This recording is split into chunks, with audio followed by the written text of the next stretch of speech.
Hey everybody, happy Saturday evening live tutorial stream. How's everybody doing wherever you are out in the wilds of the internet today? I hope everyone had a fantastic Saturday. We had a fun Saturday here at the Beading Dreams. We were busy, which is nice because I was starting to have some concerns about this holiday season based on yesterday and the previous few days. So it was nice to be busy. We had some delightful folks in today, so it's always fun to see. Hi Lori! It's always fun to see people and people having fun, people getting ready for the holidays, people we haven't seen in quite a while. We had one client who literally has not been in 2 years who came in today, so that was really fun. So we've got a fun and fairly simple project for you this Saturday evening. That's going to be this one. This is our spiral earring posts. So this is one of those things that it took me as a beader and a wire worker, it took me quite a while to realize that earring posts are literally just made from wire. There is nothing special about the wire that they use on earring posts. It's just 20 gauge wire, typically 20 or 21 gauge wire. Usually for earring posts it's 20 gauge. Earring hooks that are manufactured usually are either 20 or 21 gauge. And so once I realized that, you know, then all of a sudden all of these possibilities opened up for, well, I can make my own earring posts and I can, you know, do this and I can do that, and all I need is some 20 gauge wire. So this is a really simple, easy introductory earring post to make. So let's talk tools and supplies for this evening's tutorial. All right, first of all, you are going to need some wire. So if you're going to make an earring post, you do need some 20 gauge wire. Okay, don't try and do this out of 22 gauge wire. It's not going to hold its shape, and you're just going to wind up with an earring post that bends all out of shape when you try and put the back on it. Okay, so 20 gauge wire. I'm going to have some 26 gauge wire. That's just going to be for attaching my drops. You can drop anything you want to off of these earring posts. Okay, it doesn't have to be, I've got, you know, two lab, oh, there's a Heather cam there, but there's not actually a Heather there, because the Heather is working remotely tonight, so she doesn't need a camera. At some point, I will figure out how to set her up with a camera when she's working remotely, but at the moment, we definitely do not need the Heather cam that is pointed at the empty area where Heather usually sits. So I've got these lab-grown quartz in this really pretty topaz and green color. That's what I'm going to be hanging from my earring posts tonight. And so I'm going to put that on with 26 gauge wire, and that attachment is right there. And then you're just going to need a pair of earring backs, and literally that's it as far as supplies go. And yes, I am going to steal the earring backs off of my sample. So I love these, and these are base metal, so if you got allergy issues, these aren't the best thing to use, but I generally love these bullet clutches with the plastic because they give you a solid amount of support on the back of your earring. And the clutches have a little bit of silicone on the inside, so they really do a good job of kind of gripping your earring posts and making sure that the earring stays on your ear. So those are always you know, a favorite of mine when I'm making my own earring posts, but you can definitely use any backs that you are comfortable with. As long as it fits on your 20 gauge wire, you're good to go. Now let's talk tools. As far as tools go, you don't need a whole lot of, there's one tool that you need that's a little esoteric. We'll get to that in a second, but you're going to need your basics. So you're going to need your chain nose pliers, you're going to need your round nose pliers, and of course you're going to need a wire cutter. You are going to need some sort of filing or sanding device. So I just have my regular flat file here. This is incidentally the one that I used for the nutmeg the other night. You'll notice that I still haven't managed to get all the nutmeg off of it. The moral of the story here is don't use your metal file to grate nutmeg. Yes, I realize that was, in hindsight, that's probably obvious, but I did what I could with the tools I had at the time. So you need a file. If you don't have a file, sandpaper and or an emery board will also work. This is just going to be to file the ends of your ear wire or your earring post, sorry, so that it doesn't lacerate you when it's going in your ear. You're going to need a chasing hammer. If you don't have a chasing hammer, any old household hammer will do. And then this is the one tool that is a little bit weird, that not everybody has lying around, and this is a big ass metal block with a hole in it. So when you're doing something like an earring post like this, where you've got your post that's perpendicular to your actual spiral, and you want to hammer flat your spiral, you need some place for your earring post to go. So you need a big ass metal block with a hole in it. Now, if you don't have a big ass metal block with a hole in it, and literally, I have no idea what the purpose of this metal block actually is. It was in my grandfather's tools when he passed, and so I took it because I was like, oh my god, it's a big metal block with a hole in it. I want that. But I have no idea what its actual purpose was. It looks like this hole's actually threaded. And then there's a couple of depressions here, so yeah, have no idea what the original purpose, hey look, there's a cat here. I have no idea what the original purpose of this was, but it works really great for me when I have to do, you know, anything that requires sticking a post or anything down that hole. Now, if you don't happen to have a random big metal block with a hole in it, you could absolutely use a draw plate. Then this is my square draw plate. You could also use a round draw plate, and you can stick your wire down through there, and then you can kind of balance it on the edge of your bench block. You could even put a second bench block underneath here to give support, and then you should be able to hammer from there. But honestly, if you can just happen across a big metal block with a hole in it, this would be the best tool for this. And then since this isn't obviously this is not a jewelry making tool, it's definitely whatever its original purpose was, it served it well. You can see there's all kinds of scars and things on the metal. I actually have a piece of contact paper on top of my metal, and I'll change that periodically, but that keeps my metal block from marring up the underside of my wire that or metal, whatever I'm doing, that I'm hammering on it. So this is just regular clear contact paper. Right, scavenger hunt item. Also, you know, if anybody pisses me off, whack 'em one with this. This thing is heavy. Y'all, this is not light. Seriously. Okay, so I'm going to start with my 20 gauge wire. So how much wire you cut is totally going to pend is not a word. Depend is the word I was looking for on how large of a double spiral you want here. So for just kind of your moderately sized one like this, you're just going to need about 4 to 5 inches. I'm pretty sure that I did this with 4 inches of wire, and don't forget you do need to account for a little more than half an inch for your, a little less than half an inch for your earring post. You could absolutely murder somebody in the face with that block, Pam. Pam is not wrong. By the way, anybody who's planning on tuning in for the sale this evening, I did not post a cocktail because we're not doing anything fancy tonight for a couple of reasons. Number one is Heather is remote, and so I'm, wasn't gonna email her brother a shopping list of things that, of course, I mean, that's kind of his jam, but of things that he must have for her cocktail tonight. And second of all, our shaker and spoon box didn't get here until today. Means we have, look, it's here. Okay, and I untaped it, and I just opened it up to make sure that there wasn't anything in there that I needed to refrigerate, but it's here. So I'm going to be, and I'll tease that again on this stream later this evening, but we're going to be unboxing that next week, Thursday, after the tutorial stream. I don't know if I can wait that long, y'all. It's like, it's there. It's taunting me. But anyway, so we're not doing any fancy cocktail tonight. I'm going to have a French 75. Heather's going to have whatever concoction her brother mixes up for her. So it's freeform cocktails on the stream this evening. Like Freeform Friday, except, well, no. Not with booze, because Freeform Friday also has booze. It's like Freeform Friday, except for cocktails. So, whatever your heart desires. All right, so I'm going to cut my 20 gauge wire, and I'm going to cut, I think I'm going to go for some, I want to do some bigger spirals. We're going to do 2 5-inch pieces of 20 gauge wire. Again, you can really customize this to however big or small you want these guys to be. So I'm doing 2 5-inch pieces of my 20 gauge wire. And then literally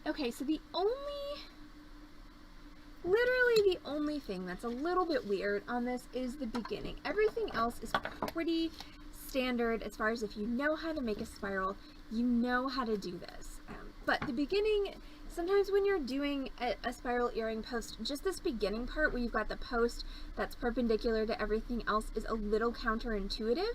So, no fear. I'm here to show you how to do it, and to assure you that it is in fact very, very easy. The first thing I'm going to do though is I'm going to straighten out my wire. So I'm just going to take my chain nose, hold the end of my wire, and just pull it through my fingers to get all the bumps and kinks out of it. Because especially when you're doing, and this was a question, I can't remember if it got asked on stream or on Zoom, but it might have been on stream. It might have been on one of my wire working groups that I'm in on Facebook. Lord knows, I have no idea. But anyway, somebody asked on some platform, of which I'm a participant, but not necessarily a moderator, how do you get good spirals? How do you get good curves? And the key really is my lipstick is definitely not straight. Anyway, don't over manipulate your wire. Okay, your wire has a natural tendency to curve. It has, it has a grain. Maybe it was someone, whatever, I'm never gonna figure it out. But anyway, don't over manipulate your wire. So you want to start with it as straight as possible, and then you want to move it just the amount that you need to move it to create the shape that you want to create, and no more than that. Now, you do have to, of course, be aware of the fact that, and this is almost a contradiction to what I just said, but you have to be aware that the wire does want to bounce back, so you do need to bend it past where you want it to be and then let it spring back to the position that you're going for. But that being said, you only want to bend it a little bit past. You don't want to bend it too far past, and you've got to make sure that you're watching your wire as you do it. And that's another thing that is, it seems intuitive once you get used to it, but it's not actually intuitive. Like, a lot of people that I teach, they'll work with their wire like this, and if you can't see what you're doing, then how are you going to create any shapes? So I'm a huge fan, and Heather will say this too when she's teaching, of don't forget, you can bring the wire to you, can bring the work to your face. You don't have to bring your face to the work, because this is not a comfortable position for anybody. So when you're working, unless of course you're trying to manipulate a webcam like I am, don't be afraid to bring the wire up to your face. And then of course, if you're like me and you're in the throes of the beginnings of presbyopia, stupid old eyes, find your focal distance. Don't forget lighting is important. Don't forget magnifiers are important, etc., etc., etc. I've got to go to the eye doctor, and it's going to be bifocals time for me. Yay, fun! Anyway, so back to this. So we're going to start by making our earring post, and like I said, slightly less than ½ an inch is typically what your commercial earring posts are going to be. Now, the cool thing about making your own earring posts is you can make them as long or short as you want. So if you have thicker earlobes and you find that conventional earring posts always squeeze your ears a lot because they're not long enough for your backs to seat firmly on them, you can make them a little longer.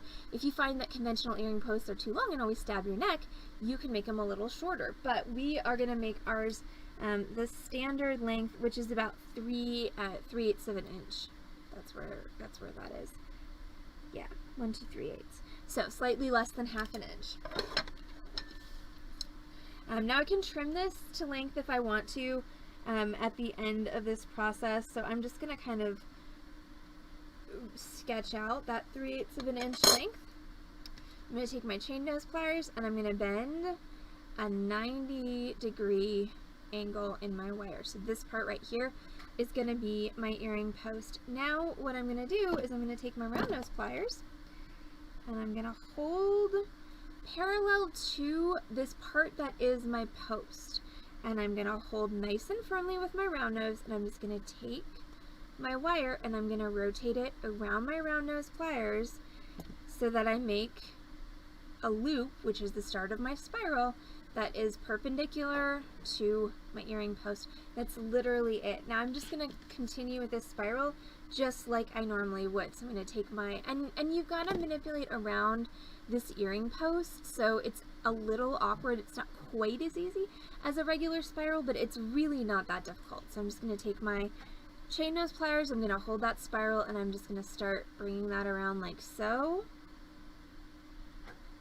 Again, you just have to manipulate around your earring post. No big deal. You can do a tight spiral, you can do a loose spiral. So by tight spiral, I mean that all of the arms of the spiral would be touching. And loose spiral, so that's a tight spiral. That's actually what I'm going to be going for on this project. Loose spiral means that the arms of the spiral wouldn't be touching. Personally, for the top of my post, I prefer a tight spiral because it's a little bit more stable. But then for the bottom of your post, you can do a loose spiral or whatever you want. And I'm going to do a loose spiral for you all just because I want to show you something that you can do with a loose spiral that's kind of fun, which is make interchangeable bits. So I'm going to make a loose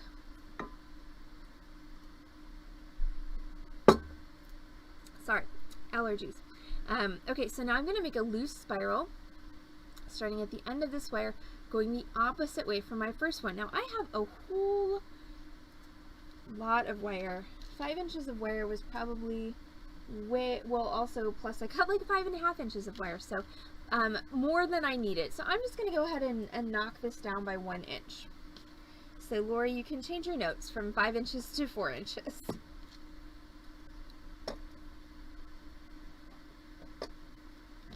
And that is, of course, per earring, so 8 inches total. So I'm going to start at the end. I'm going to make a spiral going the opposite direction. I'm going to start with my round nose pliers. I'm going to grab the end of my wire and I'm going to start by making a circle. And then, again, just hold that circle and start spiraling around. So this is your basic spiral technique that we've done in multiple classes before. And on this side, you don't need to worry about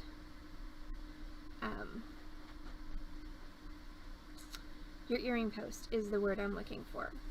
Now, I said I was going to do a loose spiral, and I lied to you. I lied. Completely lied. My pants are on fire. I made a tight spiral. So the thing I was just going to show you is if you do a loose spiral, you actually can make interchangeable earring bits. If you keep this all open, you can start there and you can just kind of slide them on, slide them off, which is fun if you want to make not adjustable, interchangeable earrings. But since I let my mind wander at exactly the wrong point, we're not going to do that. We're just going to do the double tight spiral. So now we're going to do this on our other earring as well, and we're going to see if I can manage, and I can't always manage this because my brain does not always like to reverse things, but ideally you want these to be opposing. In good earring construction, your earrings should be like your hands, okay? They should be opposing. Okay, this is bad earring construction. This is inexpensive earring construction where they just stamp the same part 78 times and then, put it all together to make pairs of earrings. This is proper earring construction. This is somebody took some time to make mirror of the component and, stamped this one, whatever, 37 times and this one 37 times. No, I can't divide right now. Don't even ask me. It's the end of my work week, people. Don't ask me to math. Y'all are weird. But so, that's proper earring construction is mirror image. So we're going to see if I can do this, because sometimes my brain will do it for me and sometimes my brain won't do it. So either way, we start with straightening our wire. So I'm going to take my chain nose, I'm going to hold the end of my wire, and I'm going to straighten it. Alright, so that part's easy. And then we're going to measure about 3/8 of an inch. There we go, and we're going to make that 90-degree bend. Okay, now we're going to look at this, and you're going to see just a wee bit of steam come out of my ears. Don't anybody be, scared by that.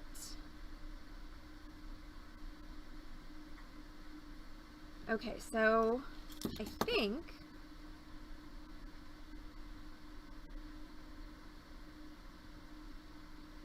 to go this way. Alright, let's see if I do it. Alright, so you're going to hold your round nose pliers so that they are parallel to that post, and you're going to bring that, so I think my last one, I went underneath, or I went up and over the other way, so I think this is the proper way for this. And then I'm going to hold, and I'm going to make my spiral.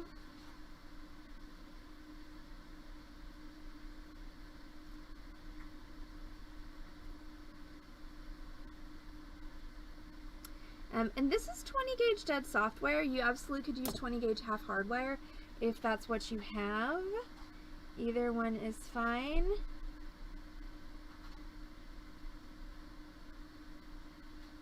Hey, I did it! Yay! Sorry, it doesn't take much to make me happy sometimes. And then some... Aw, yay! Thanks, Carol! Carol's proud of me! Okay, so now we want this to be about the same size as the top of our other earring post, which it is. I went maybe actually just a fuzz too far, and then I'm going to do the bottom starting, or start the second spiral starting from the bottom. I want this one opposing this one. That's a lot easier for my brain to grasp. I'm just going to roll that around like so, and then go back to my chain nose and just start wrapping up my spiral. So the keys to the spiral, to getting a nice spiral, are there are a few of them. Number one is, of course, you want to start with the nicest loop you can. Number two is when you're holding with your pliers, you know, don't hold over here, because that doesn't allow this wire to curve nicely around your spiral, so you want to make sure you're only holding half of your spiral. And then do pull hard on your wire. Like, I am actually pulling a solid amount on that wire to get it to form to my spiral, and work in baby steps. It's okay, you don't have to do it, you know, in large chunks. It's more important that you go slowly and get a nicer looking design than that you go quickly and wind up with something that looks, you know, less than ideal.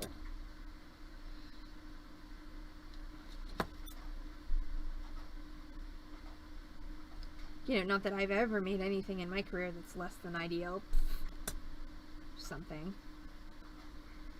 Okay, so they don't look exactly the same, because this one I started with a smaller loop in the middle. I do not know if I can adjust that. This might have to just be one of those times where it is what it is, but we're gonna see. I'm gonna try and pull this loop out a little bit and twist it just a wee scotch smaller, which of course then, you know, makes everything else go completely cattywampus.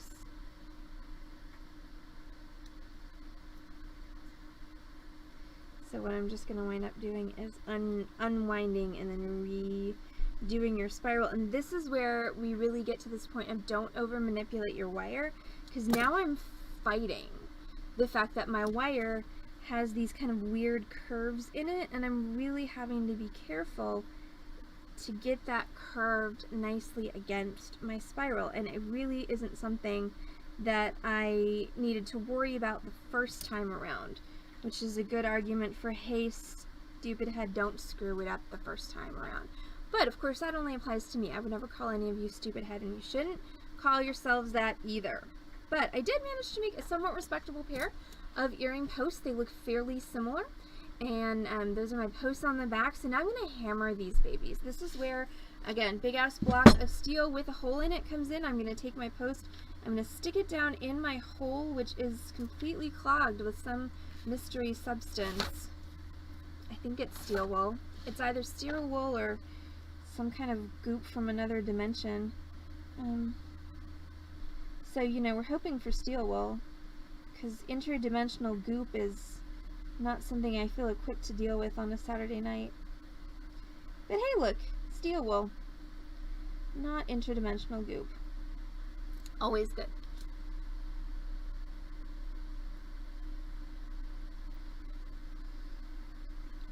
There's one project that I use this block for fairly frequently that involves not surprisingly, steel wool.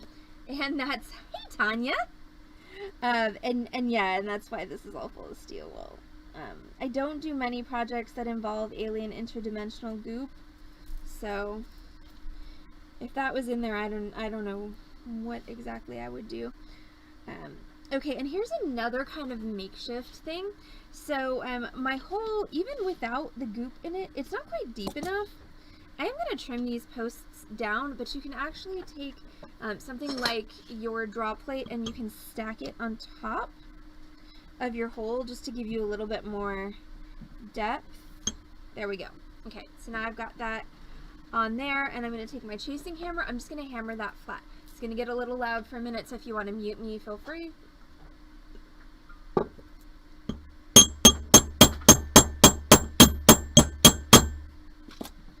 One. Get her out. Okay, make sure when you're doing that, if you're stacking your hammering surfaces like I just did, make sure your post actually stays in your hole.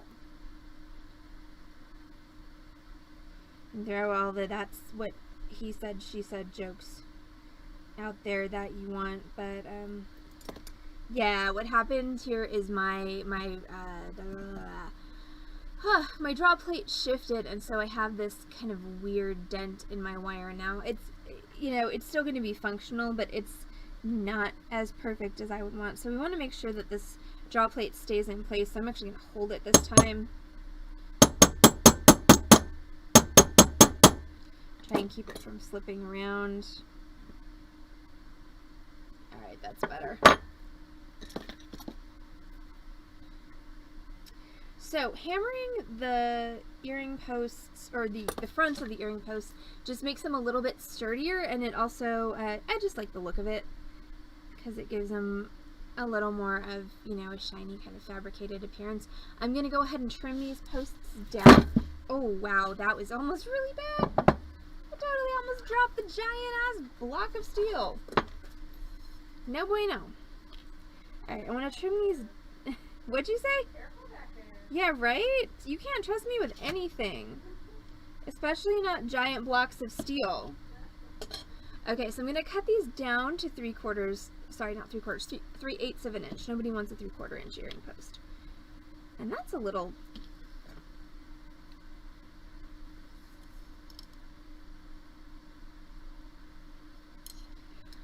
Alright, this is a little bit dinky. You might want to go a little longer than 3/8 of an inch, but now I just have to make a match, because that's what you do with earrings. Luckily, my earlobes are not particularly fat, so it's one of the few parts of me these days that isn't. So they should be fine for me. So now that I've got, so these really are a little short. Typically you want your earring posts to be longer than this. Like the size of my sample is a little bit more, see, it's like a 1/16 of an inch longer than the one that I cut. You will also notice that the one that I just cut is kind of mangled on the end, and the sample is not. This is where your file is going to come into play. So you're going to grab your file, whether or not it has nutmeg on it, and you're just going to take your file, and what you want to do is you just want to blunt down this end. Like right now, if you were to run your finger over it, it feels very scratchy and unpleasant. It doesn't feel like something that you would want to go in your ear. So what I'm going to do is I'm just going to file it. I'm making sure to kind of brace that earring post against my finger so that I don't yank everything out of shape. But what I want to do is I just want to blunt down all of that kind of scratchiness on my earring post. Now you can absolutely do this with an emery board. You can do this with 320 grit sandpaper. There are, you know, some people who have very intense ideas about what angle at which you should file your earring post. I am not one of those people. I just say file it until it is smooth enough that it doesn't feel like it's going to lacerate your ear, basically until you can rub it against your finger and it feels smooth and blunt instead of sharp and stabby, which this one now is. I'm going to do the other one. Yeah, some people believe that an upward angle is best for filing earring posts. Again, I am I'm so not that person. I am not that level of precision. Like, as long as it's not going to stab me or my client, I'm good with file it however you want to file it. File up, file down, file all the way around. Exactly. Hokey pokey. Like, seriously, whatever works. And again, doesn't have to be a file, emery board, sandpaper, all of these things will work.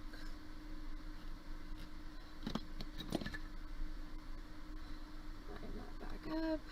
You do not want to hammer your earring post because that will make it feel kind of sharp going in your ear if you flatten that out. So you want to make sure that you don't hammer your earring posts just the entire rest of your earring. Okay, so my earring posts are now filed, so they're nice and round on the back. Now I'm just going to add my beads, and I'll have a pair of earrings. So for my adding of my beads, I need my that's for the sale tonight. I need 26 gauge wire, and I don't need a ton of it. I could probably do it with 6 to 8 inches.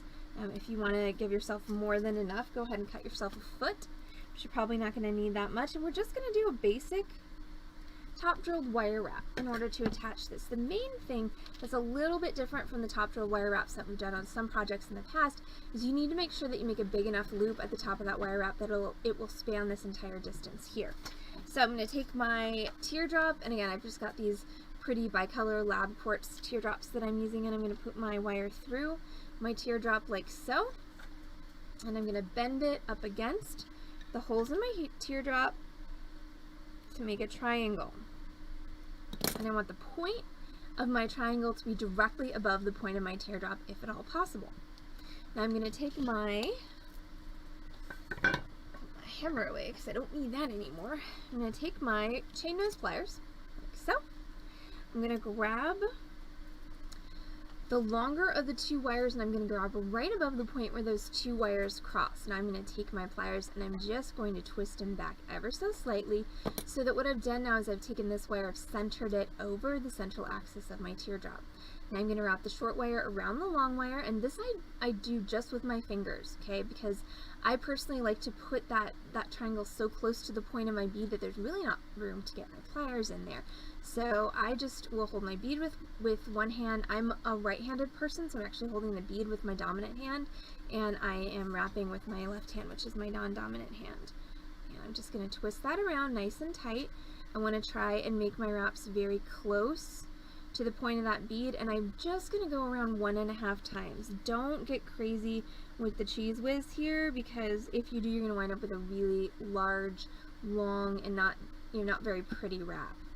Trim your end off, and then there's a pokey stabby. You can kind of see that on camera. We don't like pokey stabbies on the Beading Dreams stream, so we're going to take our chain nose pliers and we're just going to press that pokey stabby bit down. And what we want is we want it to lay down in with the rest of our coils. So it's all about the angle. Sometimes it's all about being able to see it. Which for me means I'm putting it up here for a second.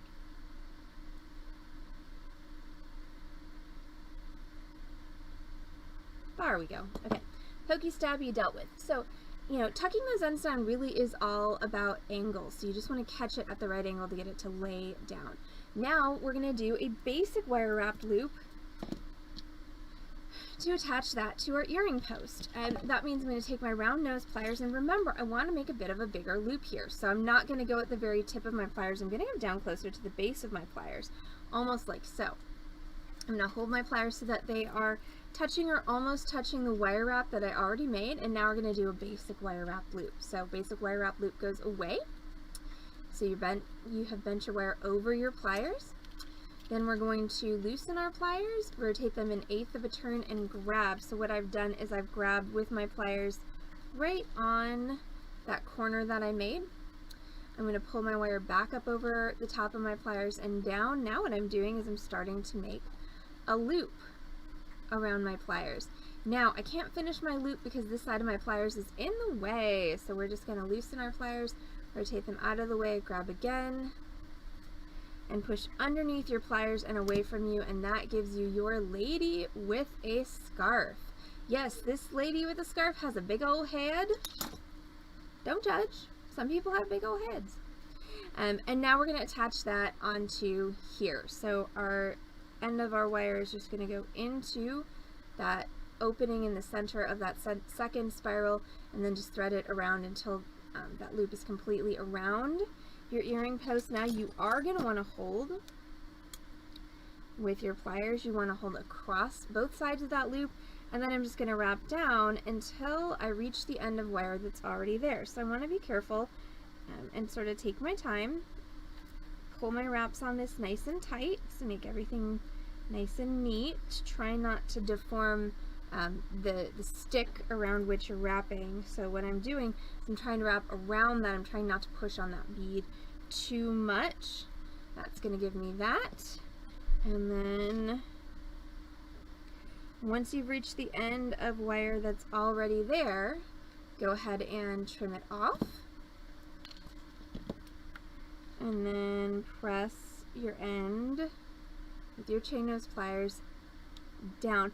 And this is one of my favorite tricks, and this was something that I addressed on a freeform or something not that long ago, is when you're doing that, you know, if your pokey end is poking this way, come at it from the front rather than from behind. It makes the whole process of tucking in a lot easier. And that is one bead attached to my earring.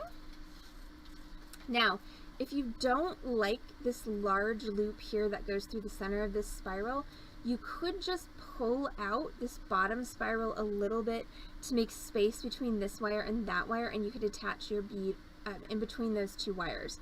So hooking around just this bottom one, then you wouldn't have to have such a large loop if that's something that bothers you. Now we're going to do our second teardrop.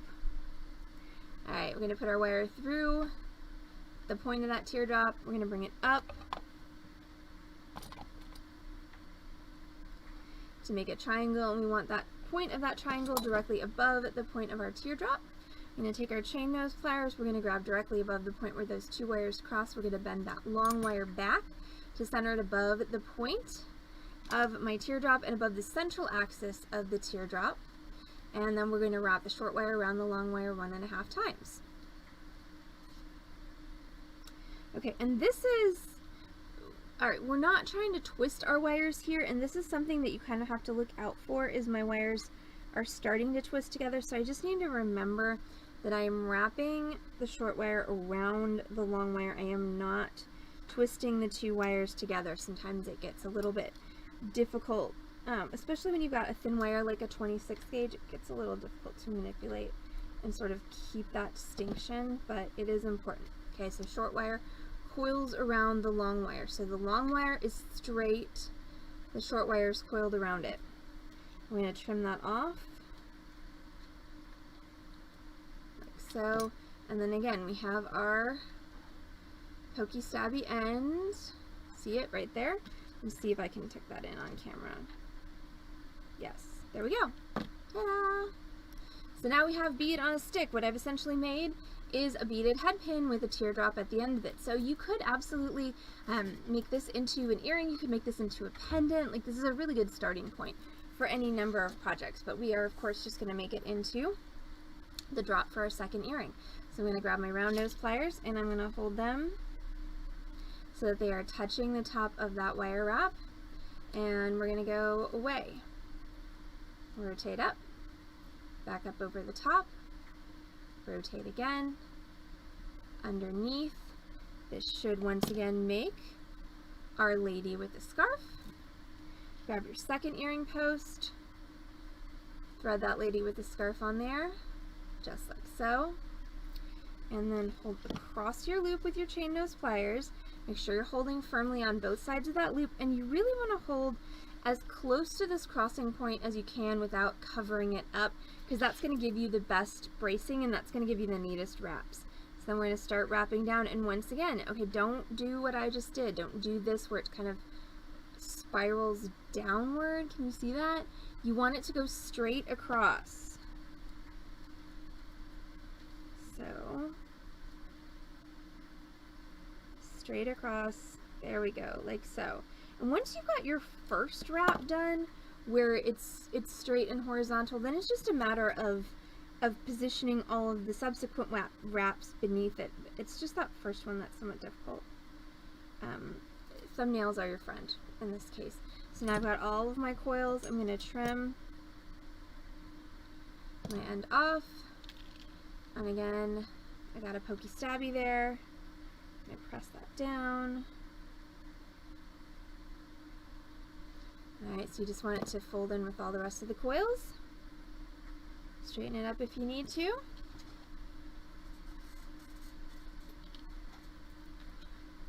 Pop your earring backs on there.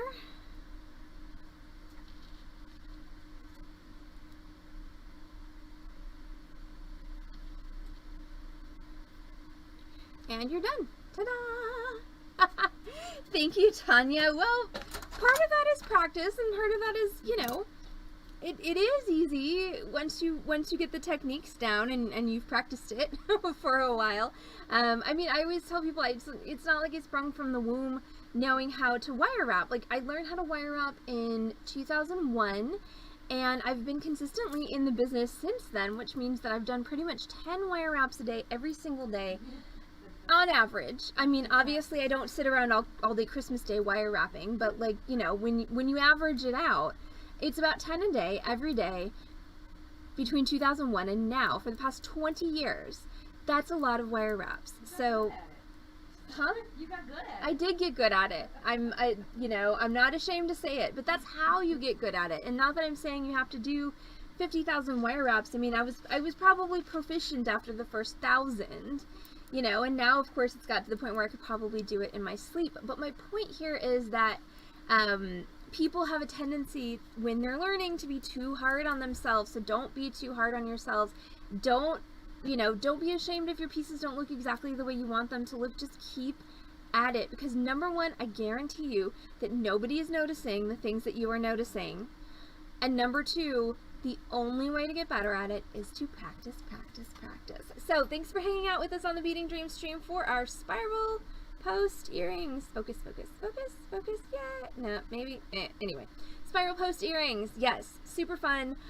Really easy. Lots of cool things you can do with this, and a really, really great. First of all, if you're trying to get more into fabricating, 100% of the parts for your jewelry, this is a really great way to do it. Also, if it's the middle of the night and you need an earring post and you don't have one, now you know how to make one. So, I'm Allison from Beading Dreams in Dallas, Texas. You can catch me on this channel, twitch.tv/Beading Dream, with complimentary tutorials, and also on Facebook Live 5 times a week. We stream Wednesday through Saturday at 6 p.m. Central Time, plus Thursdays with a bonus stream at noon. And if you want some retail therapy, we also do, bye Tanya, thank you.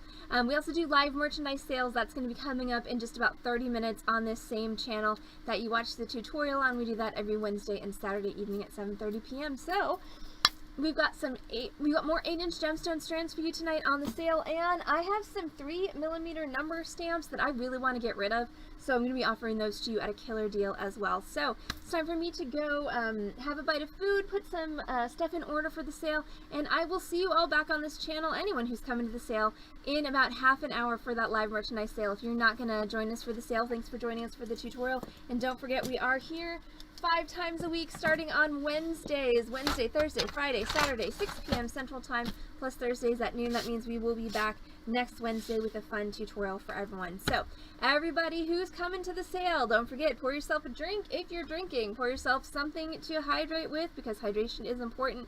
Grab a snack, put on your bead buying pants, get comfy, get cozy, and get ready for some retail therapy in your living room, office, or from wherever you typically watch the Beading Dream stream. Alright, see everyone in 30. Bye!